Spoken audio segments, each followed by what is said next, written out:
ایک زمانہ تھا جب یہ سارا زور لگاتے تھے کہ امام نورانی کے کفر پر کسی طرح لوگوں کو تیار کیا جائے۔ حضرت کی تو ساری عمر ہی ان کاموں میں گزری ہے۔ کفر اسلام کو انہوں نے گھر کی لونڈی بنا کر رکھا ہوا ہے، نہ کوئی قواعد نہ کوئی اصول، اپنے من میں جو آیا وہ اسلام کا اصول ہے۔ ہماری ایک جماعت ہوا کرتی تھی مرحومہ جمعیت علماء پاکستان، اگر بقول نورانی میاں اور ان کی ہماری جو بھی ملی ابجدی کونسل میں آئے ہیں، اگر نورانی میاں کے نزدیک یہ مسلمان ہیں تو یہ حدیث کہتی ہے پھر اعلیٰ حضرت مسلمان نہیں ہے، پھر صدر الافاضل مسلمان نہیں ہے، صدر الشریعہ مسلمان نہیں ہے۔ یہاں تک لوگوں کو ایموشنل بلیک میل کر کے تیار کرتے تھے کہ تمہیں ماننا پڑے گا کہ امام نورانی معاذ کافر ہیں، اور ان کو کفر پر نہ ماننے سے پھر اعلیٰ حضرت کو معاذ ماننا پڑے گا۔ میرے والد حضرت پیر سید محمود شاہ محدث تھے۔ آپ اور آپ کے والد صاحب اپنے عقیدوں کی روشنی میں آپ اہل سنت و جماعت سے خارج ہیں۔ بسم اللہ الرحمن الرحیم، صلی اللہ علی حبیبہ محمد وآلہ وسلم۔ معزز ناظرین کرام، آج کل جناب حجاج الاسلام، سابقہ حجت الاسلام، جناب عرفان شاہ صاحب برطانیہ کی عوام کو پوری آب و تاب سے کوششیں کر رہے ہیں کہ کسی طرح وہاں کی عوام اہل سنت کو امام جلالی کے کفر پر تیار کیا جائے۔ جگہ جگہ وہ کنونشن رکھ کے، اور وہ خفیہ پوشیدہ کنونشن رکھتے ہیں، لائیو بیانات نہیں چلاتے، پتہ ہے کہ ان کی گرفت ہو جاتی ہے، اور جھوٹ بول بول کر لوگوں کو گمراہ کر رہے ہیں، اور ایک اہل سنت کے عظیم قائد اور لیڈر کے بارے میں آج وہی کچھ کر رہے ہیں جو کسی زمانے میں امام نورانی علیہ رحمہ کے خلاف کیا کرتے تھے۔ آج لوگ جناب عرفان شاہ کی تقریریں سن کر سمجھے بیٹھے ہیں کہ شاید بڑا درد دل سے عقیدہ اہل سنت کی خدمت کر رہے ہیں۔ آج ہم یہ دکھانا چاہتے ہیں کہ ایسا ہی درد دل، خود ساختہ درد دل اور اہل سنت میں فساد پیدا کرنے والا ایسا ہی انداز ایک وقت میں انہوں نے امام نورانی علیہ رحمہ کے خلاف قائم کیا۔ ایک زمانہ تھا جب یہ سارا زور لگاتے تھے کہ امام نورانی کے کفر پر کسی طرح لوگوں کو تیار کیا جائے، تو حضرت کی تو ساری عمر ہی ان کاموں میں گزری ہے۔ جس چیز کو چاہیں اسلام قرار دیں، جس چیز کو چاہیں کفر کے پلڑے میں ڈال دیں۔ کفر اسلام کو انہوں نے گھر کی لونڈی بنا کر رکھا ہوا ہے، نہ کوئی قواعد نہ کوئی اصول، اپنے من میں جو آیا وہ اسلام کا اصول ہے۔ انہی کے سٹیج پر، انہی کی کانفرنس میں، انہی کے بڑے بھائی جناب محفوظ شاہ صاحب نے سیدہ پاک رضی اللہ تعالی عنہا کا مرتبہ تمام انبیاء سے بڑھا دیا، اور اس پر میں نے مکمل ریکارڈ فراہم کیا اور قرآن و سنت سے مکمل دلائل پیش کیے۔ کسی صورت بھی ان کے قول کی کوئی تعویل نہیں ہو سکتی، اور نہ وہ آج تک کوئی تعویل پیش کر سکے۔ اتنے صریح کفر پر جناب عرفان شاہ وہاں بھی داد دے رہے تھے، وہاں بھی بڑے خوش تھے، اور آج تک ان کے ساتھ بیٹھتے ہیں، اٹھتے ہیں، کانفرنسیں کرتے ہیں، سارے نظام چلا رہے ہیں۔ کبھی ان کو وہاں کفر نہیں نظر آتا۔ اپنے بھائی کی اصلاح کرنا ان کے لیے کوئی مقصد ہی نہیں ہے۔ جو ان کے سٹیج پر، اور سٹیج بھی وہ جس کو مرکزی جماعت اہل سنت قرار دیا گیا کہ یہاں سے اہل سنت کے حقیقی عقائد کی ترجمانی ہوگی، یہ حقیقی عقائد تھے جس کی ترجمانی ہو رہی تھی۔ خیر، ان کا اپنا ذوق، جس کفر پر چاہیں خاموشی اختیار کریں، یہ ان کی مرضی ہے، لیکن جہاں کفر ہی نہ بنتا ہو اور وہاں اتنا زور لگانا، اتنا عوام کو قائل کرنا کہ کسی طرح میری مان لو اور سارا جہاں اس کفر کا قائل ہو جائے، یہ آج عوام اہل سنت کو دیکھنا چاہیے۔ یہ ریکارڈ سارا حاضر ہے۔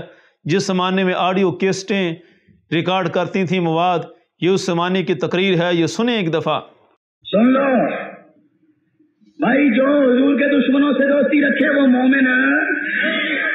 یہ چھت والے بھی بولو، سارے وہ مومن ہے؟ نہیں۔ کون ہے پھر جو مومن نہیں ہے؟ وہ کون ہے؟ بولو۔ من یتولہم منکم فإنہ منہم، کہ جو یہودیوں سے، کافروں سے دوستی رکھتا ہے وہ انہی میں سے ہے۔ یہ قرآن کا فیصلہ ہے، میرا فیصلہ نہیں۔ ہمارا تو یہ عقیدہ ہے جو کافروں سے دوستی رکھتا ہے، جو یہودیوں سے دوستی رکھتا ہے، جو منافقوں سے دوستی رکھتا ہے، جو بدمزگوں سے دوستی رکھتا ہے، یہ اللہ کا اعلان ہے، وہ انہی میں سے ہے۔ وہ کیا ہے؟ انہی میں سے ہے، یہ قرآن کا فیصلہ ہے۔ اور سن لیں، ہماری ایک جماعت ہوا کرتی تھی مرحومہ جمعیت علماء پاکستان، اس نے پہلے فضل الرحمان سے معاہدہ کیا، فضل الرحمان سے معاہدہ کیا اور پتہ کیا لکھا؟ ان کے مرکزی سیکرٹری اطلاعات نے اسلامی جمہوری محاذ چند ضروری باتیں کے عنوان سے نوائے وقت نے ایک مضمون لکھا، جس کے اندر اس نے لکھا کہ پاکستان کی 90% آبادی سنی حنفی ہے، جس کا تعلق JUP اور JUI سے ہے۔ 90% سنی حنفی آبادی کا تعلق فضل الرحمان اور نورانی صاحب سے ہے۔ 40% 45% سنی حنفیوں کو کیا قرار دیا؟ سمجھ آئیے آپ کو یا نہیں؟ دیوبندی کیا قرار دیا؟ یعنی دیوبندیوں کو سنی حنفی قرار دیا۔ یہ مضمون انہوں نے لکھا۔ اور لوگ کیا کہتے ہیں ایمان کی کیا ضرورت ہے؟ جی ایمان کی کیا ضرورت ہے؟ ایمان کیا کرنا ہے؟ ایمان کی کیا ضرورت ہے؟ وہ بے غیرت لوگ جو حضور کے دشمنوں سے ملاقات رکھتے ہیں، ان کے ساتھ کھاتے پیتے ہیں، ان کے ساتھ بیٹھتے اٹھتے ہیں، ان کے ساتھ گار کی سینگیں بڑھاتے ہیں اور ان کے ساتھ معاملے کرتے ہیں، ان کے ساتھ چپکیاں لگاتے ہیں، وہ اس آیت کریمہ کا انکار کرتے ہیں، کیونکہ معاملہ کرنا یہ محبت کی علامت ہے، اور وہ مومن ہو ہی نہیں سکتا جو حضور کے دشمن سے محبت رکھے۔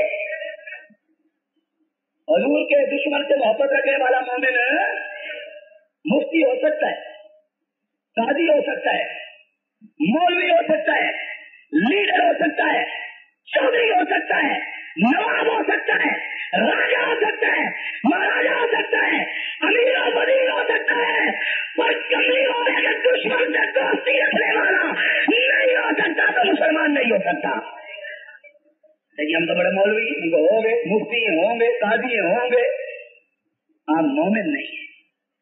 مومن دوست بولو مومن کفر کی انہوں نے ثابت کی ہیں دیوبندیوں کی۔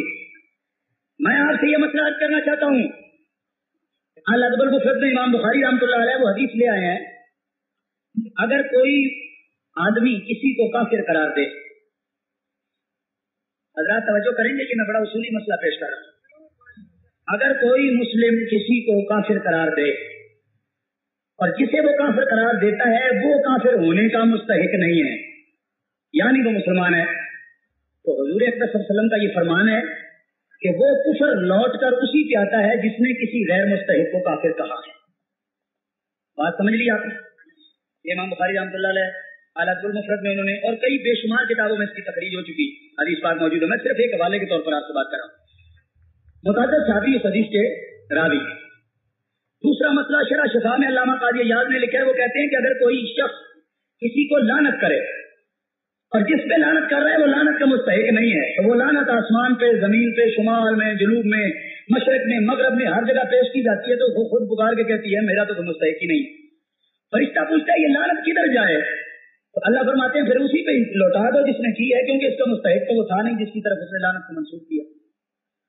کفر بھی اسی پہ آتا ہے جس نے کسی کو کافر کہا، اور لعنت پہ اس پہ آئے گی اگر مستحق نہیں جس نے کسی پہ لعنت کی۔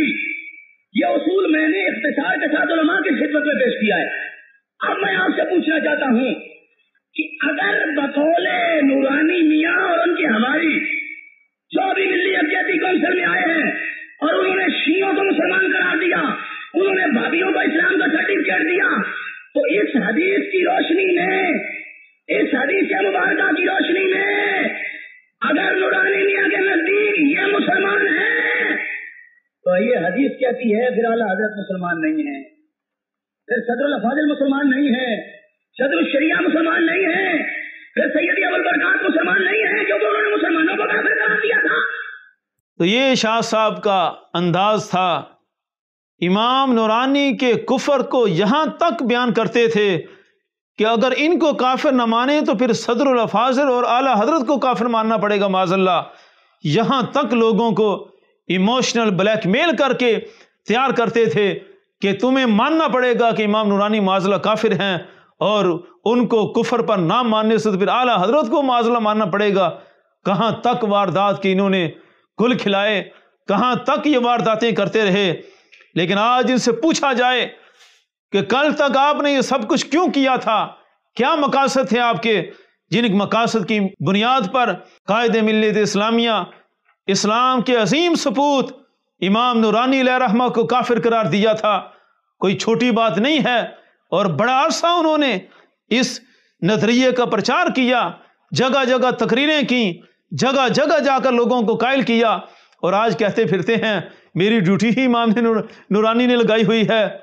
آپ یہ ثابت کریں آپ نے ایسا کیوں کیا تھا، کس بنیاد پر یہ سارے گل کھلائے تھے؟ کیا وہی بات ہے جو آج اہل سنت کے دشمن کرتے ہیں، جو ٹنچ باٹوی کرتا ہے کہ اس بندے کی کیا حیثیت؟ یہ ایک وقت تک امام نورانی کو کافر کہتا رہا، پھر جب مرکزی جماعت اہل سنت کا عہدہ ملا، ایک عہدے کی بنیاد پر کفر کا فتویٰ واپس ہو گیا۔ اس لیے دشمن تو یہاں تک باتیں سناتے ہیں، اور ان ساری باتوں کا آج کے شاہ صاحب کے پاس کوئی جواب نہیں ہے۔ لہذا یہ ریکارڈ ہم نے فراہم کیا، ہم اپیل کرتے ہیں کہ عوام اس نظریے پر کوئی دھیان نہ دیں۔ عوام اہل سنت برطانیہ کو گمراہ کرنے کے لیے شاہ صاحب ایڑی چوڑی کا زور لگا رہے ہیں۔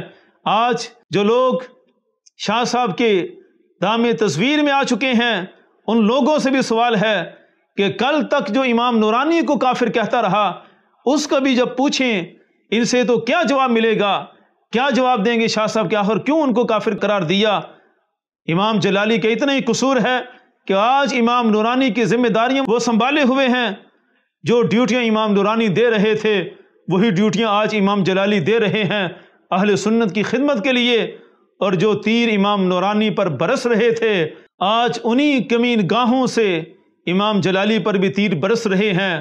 ہمیں کوئی تعجب نہیں ہے، ہمیں تو حیرانگی ہے اور خوشی بھی ہے کہ امام نورانی کی ساری سیرت ثابت ہو رہی ہے، اور وہی دشمن جو کل امام نورانی کے دشمن تھے آج امام جلالی کے دشمن بنے ہوئے ہیں۔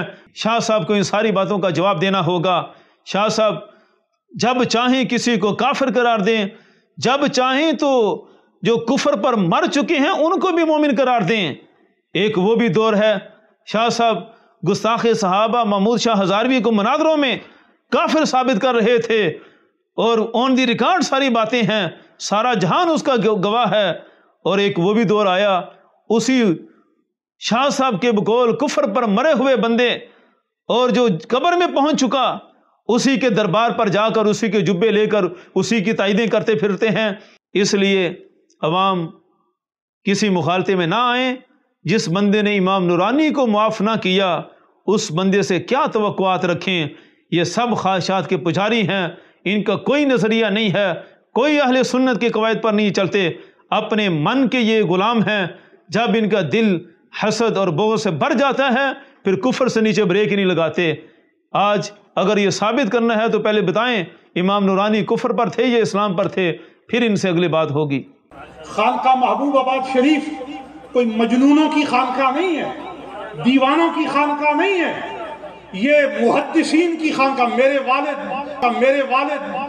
والد حضرت پیر سید محمود شاہ محدث تھے، حضرت پیر سید محمود شاہ محدث تھے۔ کے والد صاحب کیا ہیں؟ محدث ہیں۔ محدث ہیں۔ اہل سنت کی بات کرو، ہاں اہل سنت کی بات کرو۔ آپ کا والد تو الگ بات کرتا ہے، صحابہ کو جہنمی کہتے ہیں۔ چلو آپ کا والد تو الگ بات کرتا ہے، صحابہ کو جہنمی کہتے ہیں۔ تو آپ کا والد تو الگ بات کرتا ہے، صحابہ کو جہنمی کہتے ہیں۔ ہم اسے کیا سمجھتے ہیں؟ میرے والد حضرت پیر سید محمود شاہ محدث تھے۔ آپ اور آپ کے والد صاحب اپنے عقیدوں کی روشنی میں آپ اہل سنت و جماعت سے خارج ہیں۔ میرے والد حضرت پیر سید محمود شاہ محدث تھے۔ آپ اور آپ کے والد صاحب اپنے عقیدوں کی روشنی میں آپ اہل سنت و جماعت سے خارج ہیں۔ میرے والد حضرت پیر سید محمود شاہ محدث تھے۔ لوگ یہ سوچتے ہوں گے عرفان شاہ اور محی الدین شاہ کیسے اکٹھے ہو گئے؟ او بھئی ہم جدا کب تھے؟ تم نے جدا کر رکھا تھا، آج دیکھو فاطمہ کے بچے ایک ہو گئے ہیں اور تم نہیں ہو۔ او بھئی بھائی آپس میں لڑ جائیں تو وہ کوئی جدا ہے؟ ہمارا ایک دوسرے پر حق ہے، ہم لڑیں یا نہ لڑیں۔ تم کون ہوتے ہو؟ اور ہم وہ لوگ ہیں جو کبھی